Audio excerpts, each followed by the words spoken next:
दही के मुतालिक माहिरीन ग़िज़ाइयत डाइटिशियन की ये राय है कि गाय का दही सबसे बेहतरीन होता है। ये खाने को जल्द हजम करता है और बदन को ताकतवर बनाता है।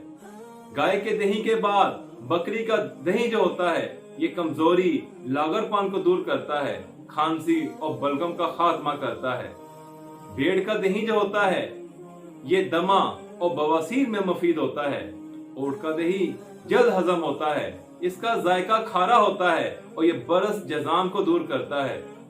हमारे बरसगीर पाको हिंद में ज्यादातर भैंस का दही इस्तेमाल होता है। ये अगरचे शीरी होता है लेकिन देर से हजम होता है। दही के खट्टे होने की मुख्तलिफ वजूहात हो सकती हैं।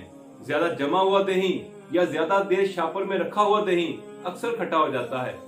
इसको मीठा करने का एक तरीका ये भी होता है कि इसके अंदर से पानी के गिलास को नथारा जाए और नथाने के बाद उसको आधा कप दूध में मिक्स कर दिया जाए तो ये दही मीठा हो जाता है। लेकिन अगर इसके बावजूद इसकी खटास खत्म ना हो तो ये बालों को सिल्की करने के लिए इस्तेमाल हो सकता है। दही के बहुत सारे फायदे हैं। मुश्किल दही खाने वाला जल्द बूढ़ा नहीं होता, उसके चेहरे पर झुर्रियां नहीं पड़ती।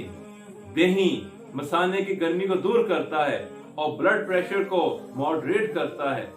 दही खून की कमी को दूर करता है, दांतों और मसूड़ों की हिफाजत करता है। दिमागी ताकत में दही का इस्तेमाल इंतहाई मुफीद है। दही बेख्वाबी को खत्म करता है। एक शख्स अपनी दुकान के बाहर लोगों को मुतवज्जो करने के लिए कह रहा था कि 100 रुपए का सोना ले लो, 100 रुपए का सोना ले लो। तो किसी ने कहा सोना इतना सस्ता हो गया है? उसने कहा कि हमारे यहाँ एक गिलास दही की लस्सी पीकर देखो, सारा दिन 100 का गुजारोगे।